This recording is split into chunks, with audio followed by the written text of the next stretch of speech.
Hey friends out there in YouTube land, Rob here. Tomorrow I've got a couple of live streams that are going on. Actually, I've got a lot of live streams this weekend. I do live streams all the time, even when I'm not talking about it so much. And I thought I would share with you maybe just a little bit of the gear that I use and how I kind of go about it. So if you're unfamiliar with live streams, you'd like to know more, this would be a great video for you. There's a lot of gear involved in order to do a live stream, right? And because of that, I like to start with a pro tip for you. If you're not using some kind of a shot list or gear list, you might be, well, you might be doing it wrong. When you got to do something where people are going to pay you money, you want to make sure that you've got your ducks in a row. This is a photography wedding shot list. It's actually my photographer's reference guide, the PRG. I give this to all my new photographers, and we go over this. This is kind of how we do our work. It's our secret sauce. As you could imagine, we've got one of those for video as well. And with the video, this has to do more, this particular one has to do more with actual wedding videography. So it has a timeline, how we create our stories, everything's on there. And it's something that's easy to follow it as a guide. But it also has our gear checklist on the back of it and our locations and our shots. Now, it is true that it'd be nice if I updated something like that specifically for live streaming, but I just used the videography checklist that we use for live streaming. Very similar story styles, except the events are a little bit different. That being the case, we got that out of the way. Figuring out a set list or a location list or some form of checklist will be very, very helpful for you. Also, it's going to be helpful for anybody that you have working with you, and it's going to put the minds at ease of so-and-so that you might be working with.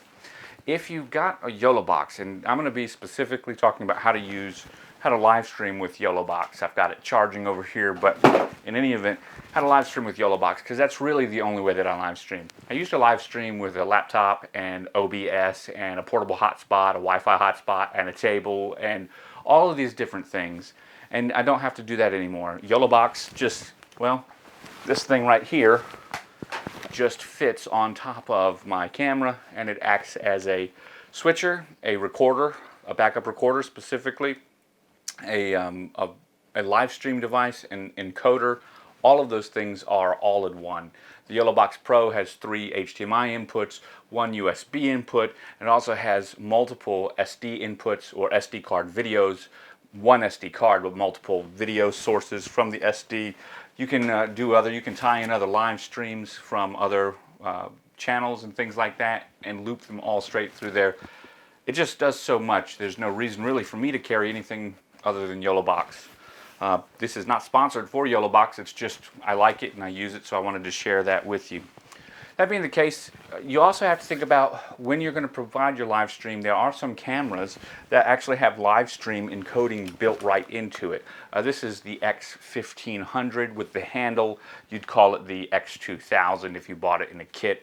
It just lacks the NDI or the SDI, the 3G SDI output of the 2000. It doesn't really matter whatsoever, but there are cameras that have live stream capabilities built into them. Generally speaking, you will use an app to make it easier to adjust the settings for the live stream, but you can do it straight on the menu itself when you open it, and you can set all that stuff in there. If you like having something like that to go ahead with and use, that will work as well. Just know that unless you're using a companion piece of hardware, most of the systems that are out, generally pioneered by Panasonic and JVC right now, don't allow multiple camera sourcing. Some of Panasonic's cheaper models do allow multiple camera picture-in-picture, like for the consumer home video kind of stuff, like a dad might want to do at a recital or something. But that's not something you would want to use for a live stream. The connection's not reliable. It's all over Wi-Fi, and I don't even know if you can live stream with them when you're using them in that mode. That being the case, single source live streaming with devices like this, yeah, absolutely. The CX350, which is the big brother to this one. It replaces the UX180 or the HCX1. That has live streaming built right into it, which is great. The JVC GY500U, that's got live stream built into it. That's another great one to use if you're just going to use a single source and you want to live stream. So there's 2 options for you. If you have one single source and you can only invest in a camera, get a camera that supports live streaming and you can tether that to your phone and live stream directly. If you want to step up your game and go with multiple source live streaming, pick up Yolobox Pro or Yolobox. There's a price difference there, and they've got some great Black Friday sales coming up, I'm sure. because everybody does. So if you're watching this around November 2021, keep an eye out, right? And then go live stream. The whole purpose for live streaming for me is to make money, is to generate an income. It's to have a service that I can provide to customers. So this isn't something that I do as an amateur. It's not something that I even do for, where the results aren't critical. Everything that I do is absolutely critical, which means that I'm trusting Yolobox, I'm trusting this gear. It's been used, and I feel comfortable talking to you about it. That also means I feel comfortable telling you that you can make some cash doing something like this. How does $300 a couple of times a week for a couple of hours of a live stream sound? Well, if that sounds good, people are passing away and dearly beloved departeds need help, right? People want to see that. So there's probably a market for you somewhere with funerals. Not just funerals, how about weddings? Not just weddings, how about club events? How about fashion shows? How about women's conferences? How about whatever? I've been attempting to break into the school live stream market for high school athletics. That has been difficult in my area because people have it on lockdown so hard. But that's okay. That could be open and available to you. And if not for the school, maybe a Pee Wee League or something. All it takes is the know-how, and then the ability, and then the talk. Go out there and chit-chat with them. So this conversation is based on someone that might be considering getting into live streaming, that has the talk, that has some tech savvy, that just needs to know about the gear. So this is how I do it. Number one, whenever I live stream, I always record on both of my devices. It's just the way that it is. The live stream recording, it can get pretty technical. Yolobox makes it pretty easy, especially if you use the constant quality setting. Basically, straight out of the box, if you grab Yolobox, you'll be able to live stream once you set up your YouTube or your Facebook or your Twitch or whatever it might be. Once you set that up, or your custom RTMP server, once you set that up, you're good to go. As you can see in the background, of course, it's blurred because, well, that's the way it is, but this is my website. This is the live stream that's getting ready to happen tomorrow. It's already up. YouTube is my content delivery network. I've got a partnership with YouTube. You can have a partnership with YouTube. It's nothing special. They allow people to have it. You just have to meet certain requirements.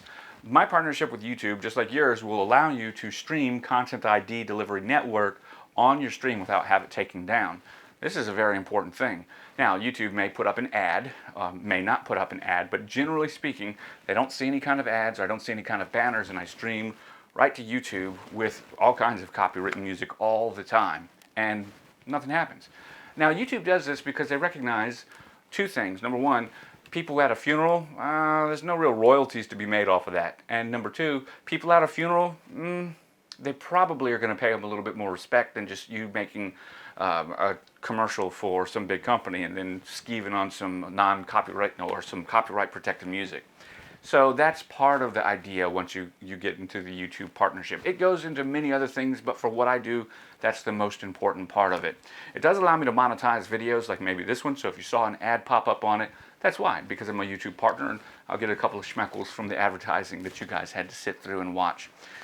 On that same note, if you do like this video or find it helpful, you can support me directly just by using the Amazon or PayPal links down below. So, Yolobox, just a black box that does magic. It's kind of like a magical black box, but let's now talk a little bit more about what your budget is and what you're doing. If you're going to get into streaming, HD streaming, 10-bit will be helpful over 8-bit, especially if you're going straight to the web, but only in the idea that you have an updated sensor. This is an older camera. The sensor is a 10-bit sensor. It's a 2016 camera. This is the HCX1, the sister camera to the UX180. However, even though it's a 8-bit sensor, it's actually a larger sensor, so it does better in low light in most situations, although the dynamic range isn't as high as a newer camera like this. This has a half-inch sensor. This is the X1500, 10-bit, beautiful 4K sensors. Both of these cameras are 4K. Both of them do 4K 60 if you need it. Both of them have slightly different advantages and disadvantages, but I found this HCX 1500 to be just my absolute darling right now. It's a great camera. I really like it, and I use them in tandem. I use both of them. Generally, I will have this as my main camera, and I'll have this as my secondary camera, especially now that I got it. I used to use the HCX1 as the main camera all the time. What I'll do is I'll generally have, with my live streams, a 2-camera setup. We can have a third camera if we'd like as an aerial camera, but generally it's a 2-camera setup. And I will use 1 camera wide and 1 camera static. And I will man both cameras. Even if I have 2 camera operators, myself and someone else, I will generally bounce around between one or the other in order to get the angles that I want. That's where this program of events that we've got coming in is very important. Funerals have different parts to it. You know, you've got the viewing, which happens prior to the actual funeral beginning. The funeral service begins, and then there's a schedule, a program. You know, those types of things is where you might want to move your camera angles. You might want to do some zooms and some pans or something like that. That's the only time that you'll be maneuvering. And when you have an idea of what you're going to do, a plan based on those kinds of things, then you're able to use those cameras very effectively. But we generally don't know where we're going to be. So inside or outside, that also means that I've got to think about things like light, right? So if I'm outside, I don't ever really worry about light. But if I'm inside, I do bring additional lights with me. Funeral homes and churches can sometimes be dark, so I bring those with me in order to augment. Now you might ask yourself, you might ask me, why don't I just put lights on the camera? And actually I do put lights on the camera. The X1500 has a light built in, but I will, when needed, put a light on the front of the HCX1 right here, or the UX180. But I don't generally put the lights on the camera alone. I also put lights out and about so I can light up my talent if the house lights aren't bright enough. That should go without saying. The cameras are going to be far away and zoomed in, which means for the cameras they're going to be working at their smaller apertures, generally speaking, which is around f4 or f2.8, f4 for both cameras, depending on if one's wide, one's tele. And I will need that additional light just blasting up there to whoever's going to be in the shot. And these lights that I have from Great Video Maker, they're the 480 LEDs. They just go up on some small light stands. You put them up, you plug them in, you turn them on. That's it. Well, you could set the color balance. I would suggest doing that as well. But on the cameras, we've got a couple of things. I'm going to be using some microphones, so this mic will actually come off of the camera. But one of the reasons I like the HCX 1500 or the X1500 is because it's got 48K at 24 bits recording and sample rate, which is great for me, which means that I can get a really nice high sample rate audio source at 24 bits. It has alleviated the need for me to carry around an additional audio recorder. And in its place, I'll use these Sennheiser XSWDs. Now I like these because these are XLR. The cameras are XLR, audio inputs on both of them. Both cameras have separate audio inputs, and I can then run my audio directly into Yolobox straight from the camera over that HDMI input and select that HDMI input as the main input. In this instance, I have a total of 2 channels of audio per camera, and, well, I will just have 2 channels of audio. I could have 4 or 6 or 8 if I wanted to. That would mean I'd bring an audio hub or an interface or some kind of portable audio recorder like the Zoom H6 or the H8, and then bring that into the camera or into Zoom or into Yolobox directly. But once again, why add the extra gear and equipment if I don't need it? This works fine. It also allows me to then use additional kinds of XLR adapters, so like mics, guitar pedals, organs, things like that can connect to XLR, and I can have as many audio tracks as I need for that. I can switch between one or the other as the funeral's going on. So that's good. There are other sources. I could use 3.5, or I could use a headphone jack to get my audio in for all of these if I wanted to. I just choose not to. Continuing on, I'm going to use quite a few different field monitors, right? This is a Ninja, this is a Andy Cine 4K, there's a Field World up there. It doesn't really matter which one. The Ninja V actually records as well. Not so important here, but for the monitoring options, it's pretty good. I've got plenty of batteries, okay? So these are extra batteries that go on for my cameras, camcorders I should say, and I got plenty of these 970s, FP970, the Sony style batteries. These last forever. They're great, and they run all of the equipment except for the cameras. They've got 6 of those. I also have to bring microphones. We just talked about mic adapters, but we didn't really talk about microphones. And I bring microphones in the size of lavalier microphones very specifically, as well as handheld mics. If I'm bringing a handheld mic, then obviously I've got to bring a mic stand of some sort, and I use a cantilevered mic stand whenever possible. These lavalier mics actually are not ever used on a person. I found that when I'm miking a funeral, these Sennheiser ME2 Mark IIs are great as an area mic, which means I will use some tape, right?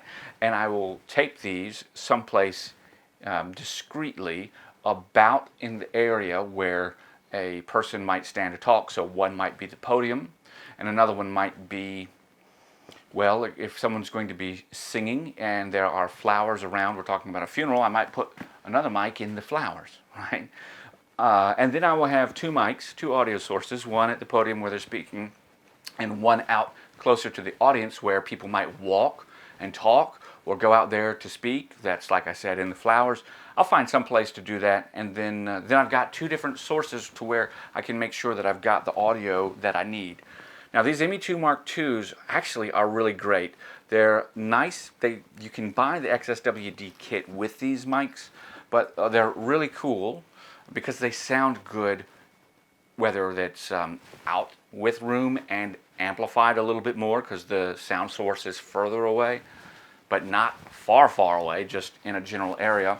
Or they sound great when put on a body, right, and talked into, you know. So either way, I just like these mics for that. They've got a presence in them that allows them to sound good when mic'd on a person, like such for weddings, or when mic'd in an area, such at funerals. Kind of neat that way.